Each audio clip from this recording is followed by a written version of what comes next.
What's Up, le podcast des acteurs de l'énergie qui décrypte les grandes tendances du marché. Un podcast Gazélec en partenariat avec SIA Partners.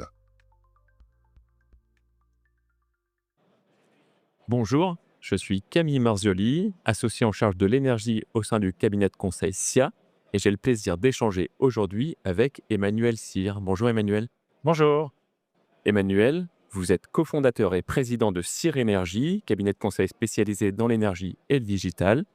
Vous accompagnez les entreprises et les collectivités sur leur stratégie énergétique. Nous allons parler ensemble des nouvelles stratégies d'achat d'énergie. Concrètement, on va parler d'argent et d'économie. Alors, début 2026, exit l'Arenh, qui permettait depuis 15 ans aux entreprises de sourcer une partie de leur énergie à prix régulé. Les consommateurs seront davantage exposés au marché de gros et à sa volatilité.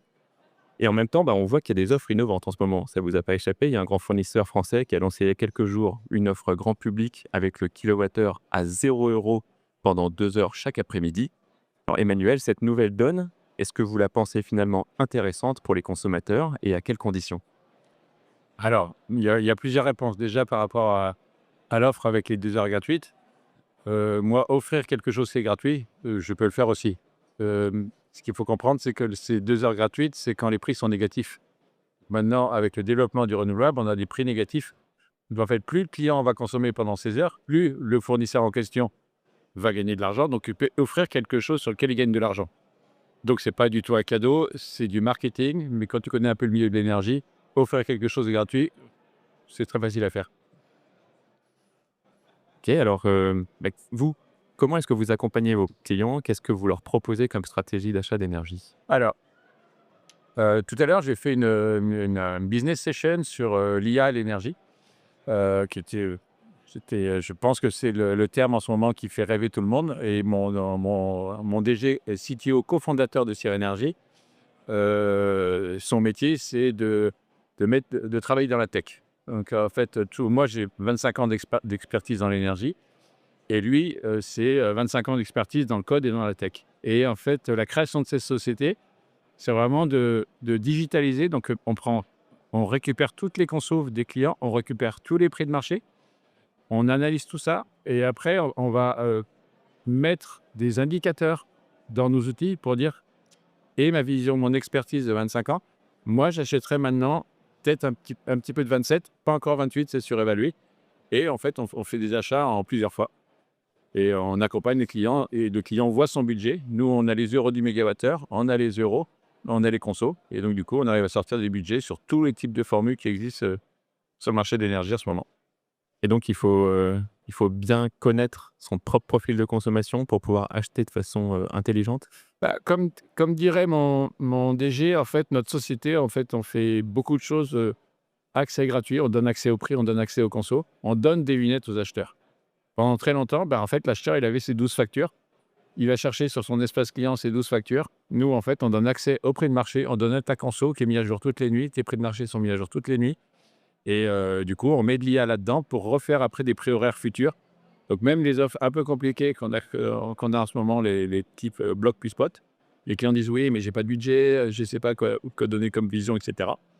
Nous, on a fait des algorithmes prédictifs et on est capable de sortir des courbes horaires futures avec des consos futurs qui n'existent pas encore. Alors du coup, je comprends que le bloc plus spot, ça peut être une stratégie qui peut être gagnante, mais effectivement, elle pose la question de la prévisibilité quelque part du prix. Si je suis, moi, acheteur d'énergie, comment est-ce que je peux construire mon budget avec cette incertitude? Comment est-ce que je peux convaincre mon directeur financier que je sais où je vais? Il faut utiliser les sociétés de conseil, où il y a de l'expertise dans l'énergie, où il y a de l'expertise dans le code, dans la tech. Évidemment, le prix d'après-demain, je ne le connais pas. Toutes mes prévisions sont fausses, mais sinon, on aurait vous sorti avec nos algorithmes les numéros du loto d'après-demain et j'aurais gagné le cocotier, je ne serais plus là. Et donc le bloc plus spot, pourquoi? Pourquoi c'est intéressant? Parce que le spot, c'est le seul prix, c'est le vrai prix de marché. Le prix futur, je veux un budget, mais c'est spéculé. Acheter maintenant du 2028 à, je dis une bêtise, à 63 €, 64, 65, et avoir du 2026 à 59. Est-ce que j'attends? Est-ce que j'achète? Et une fois que j'aurai acheté à 69, prix fixe, regarde chef, j'ai bien comparé toutes les offres, et que le marché se casse la figure, le COMEX, il va te dire pourquoi tu n'as pas acheté, pourquoi tu n'as pas attendu, et si ça a augmenté, pourquoi tu aurais dû acheter plus tôt. Et donc le vrai prix, c'est le prix spot. S'il y a du vent, s'il y a du soleil, on a des prix négatifs. Et forcément, il faut pouvoir après piloter, suivre ces marchés. Et nous, avec tous nos outils digitaux, les SMS, ils arrivent dès que le prix EPEX est publié par la bourse à Paris, les 24 prochaines heures, et maintenant les 96 heures, parce depuis 1er octobre, on est passé au point 15 minutes, donc ça va encourager encore plus de volatilité pour absorber le renouvelable, etc. Et justement, du coup, ce raccourcissement de l'horizon temporel, le pas 15 minutes, qu'est-ce que ça change pour vos clients?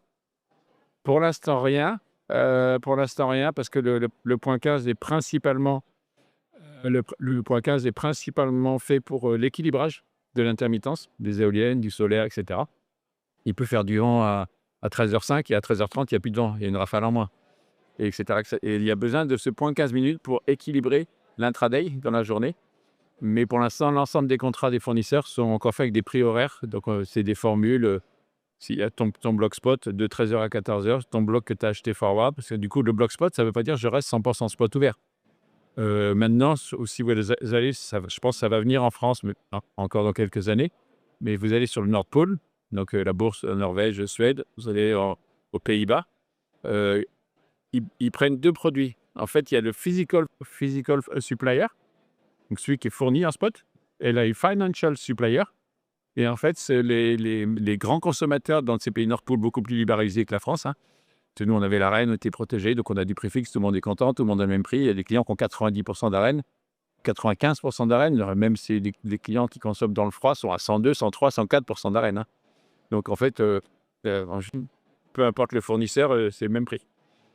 Et en fait, avec le spot, les gens ils sont fournis par un fournisseur 100% spot.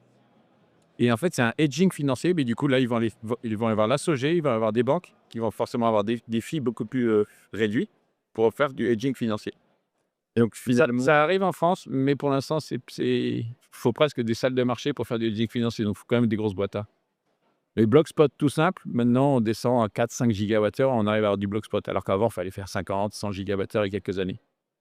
finalement, avec le box spot, le client récupère une partie du risque qui était porté par Le client récupère le risque, mais récupère aussi le gain. Il récupère de la valeur aussi. Il récupère de la valeur quand il est capable de consommer, de démarrer ses groupes froids, de pousser à moins 25. Quand le prix est à moins 5, tu pousses ton frigo à moins 25. Et quand c'est à 19h, tu redescends à moins 18. Et là, tu as gagné, quoi. C'est piloter, mais il faut être transparent, il faut connaître. Et donc, piloter avec les outils de chez Cyr Energy qui s'appellent Pilote. Et donc, ce que je comprends finalement, c'est que c'est les entreprises et les consommateurs qui sauront anticiper, modéliser, qui vont s'en sortir dans cette compétition. Oui, c'est anticiper, modéliser, ça veut dire digitaliser. Cabinet de conseil connecté, digitalisé, c'est Cyr Energy.